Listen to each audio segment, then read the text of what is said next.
We are doing chapter 9 rural development. Previous video में हमने discuss किया meaning of rural development and challenges in rural development. It means government कौन कौन से challenges को face करती है रूरल डेवलपमेंट में। उसको मेनली 2 पार्ट्स में डिवाइड किया गया था। First, lingering challenges of rural development and second, that is emerging challenges of rural development. इसके बाद हमने बात की थी टाइप्स ऑफ रूरल क्रेडिट। इसमें रूरल एरिया में जो क्रेडिट है उसको फर्दर 3 पार्ट्स में डिवाइड किया गया था, short term, medium term and long term. So today we are going to start the next topic, and the next topic, that is some important institutional agencies offering rural credit in India. It means rural area में credit provide करने वाली कौन कौन सी agencies हैं, कौन सी ऐसी institutional agencies हैं जो कि रूरल क्रेडिट नीड्स को फुलफिल कर रही हैं। तो उसमें जो फर्स्ट आती है, first that is cooperative credit society. Society को इस्टेब्लिश करने का मेन जो पर्पस था वो क्या था, रूरल एरिया में क्रेडिट की जो डिमांड्स है उसको पूरा करना, उसको फुलफिल करना। सो इसका जो फंक्शंस है that is provide adequate credit to farmers. Adequate means sufficient quantity में, to farmer at reasonable rate of interest. तो इसका जो फर्स्ट काम है वो क्या है, रीजनेबल रेट ऑफ इंटरेस्ट पे, कम से कम रेट ऑफ इंटरेस्ट पे फार्मर्स को लोन प्रोवाइड करना। Second, it provide guidance in diverse agriculture operation. Different agriculture जो ऑपरेशन एक्टिविटीज है उसके लिए गाइडेंस प्रोवाइड करना, ताकि जो क्रॉप प्रोडक्टिविटी है, प्रोडक्टिविटी का मतलब होता है पर हेक्टेयर प्रोडक्शन, ठीक है, उसको इंक्रीज किया जा सके।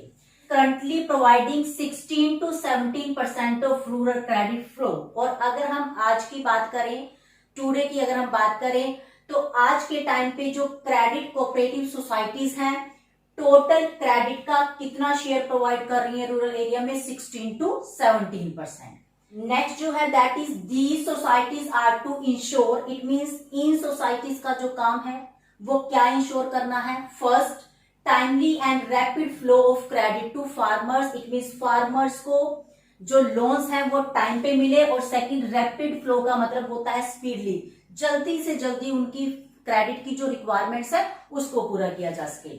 सेकंड जो इसका काम है that is elimination of money lender. Elimination का मतलब होता है रिमूव कर देना, हटा देना। मनी लेंडर जो कि साहूकार थे, ठीक है, विलेजेस में मेनली जो लोन्स प्रोवाइड कर रहे थे एज अ क्रेडिट एजेंसी, तो उनको रिमूव करना, क्योंकि जो मनी लेंडर्स थे वो हायर रेट ऑफ इंटरेस्ट पे लोन प्रोवाइड करते थे और फार्मर्स को एक्सप्लॉइट करते थे।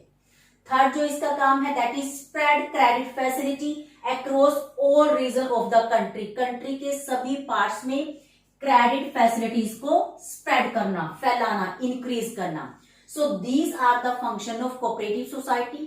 सेकेंड, इसमें जो इंस्टीट्यूशन आती है that is State Bank of India, जिसको हम बोलते हैं SBI, and other commercial banks.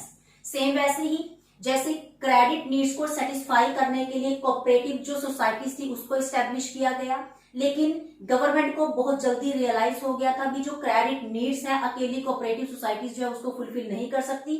That's why in 1955 state Bank of India को इस्टेब्लिश, उसको सेटअप किया गया, और इसका जो फोकस था वो क्या था, rural credit. Reason behind that, reason क्या था इसके पीछे, because the government realise that rural credit need could not be met by cooperative societies alone. It means demand इतनी ज्यादा थी लोन्स की भी, अकेले कोऑपरेटिव सोसाइटी सभी डिमांड्स को पूरा नहीं कर सकती।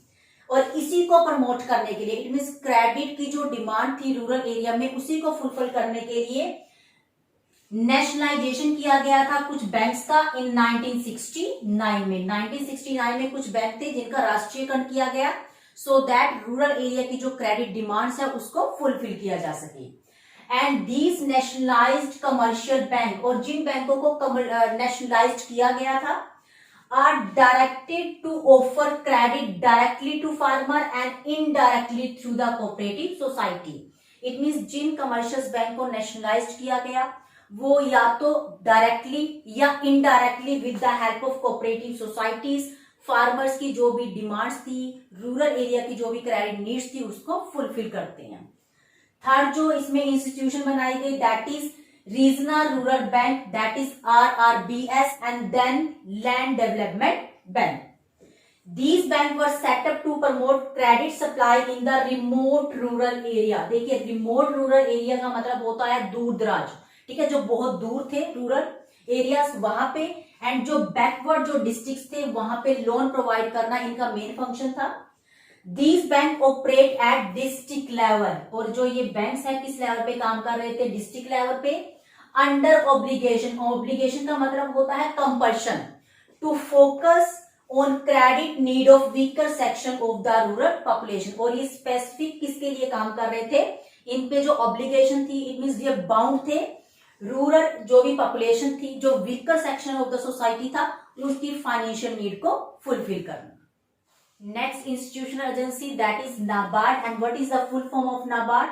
National bank for agriculture and rural development.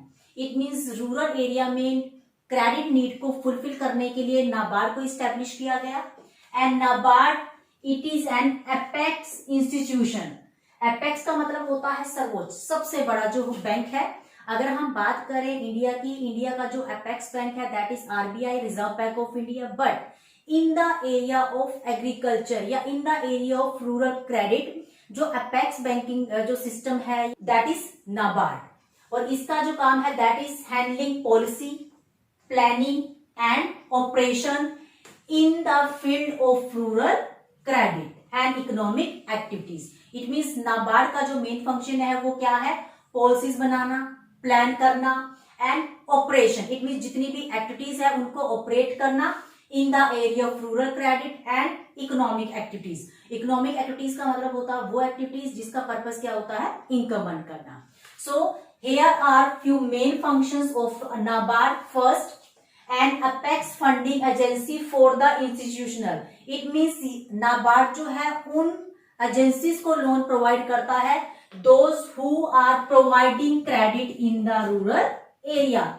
It means जैसे अगर हम बात करें डिफरेंट जो एजेंसीज हैं क्रेडिट नीड्स को सेटिस्फाई करती हैं रूरल एरिया की, तो उन एजेंसीज को लोन कौन प्रोवाइड करता है, नाबार्ड. सेकेंड फंक्शन जो है नाबार्ड का that is take measures to improve the credit delivery system.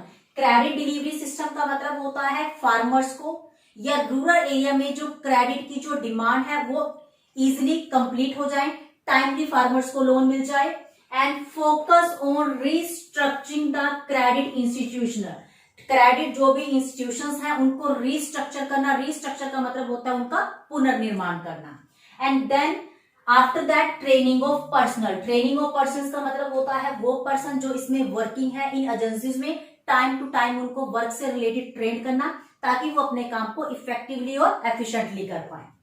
After that इसका जो फंक्शन है to coordinate with the rural financing activities. Rural financing activities के साथ कोऑर्डिनेट करना.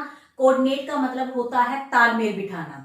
And maintain the licence with government of India, state government, RBI and other national level institution जो भी हैं. It means licence का मतलब होता है मेलजोल. जितनी भी एजेंसीज हैं जो कि क्रेडिट प्रोवाइड करने में लगी हुई है रूरल एरिया के, उन एजेंसीज के साथ कोऑर्डिनेट करना. After that to undertake monitoring and evaluation. Monitor का मतलब होता है किसी भी चीज को सुपरवाइज करना, देख रेख करना. एंड इवेल्युएट, इवेल्युएशन का मतलब होता है कंपैरिजन करना.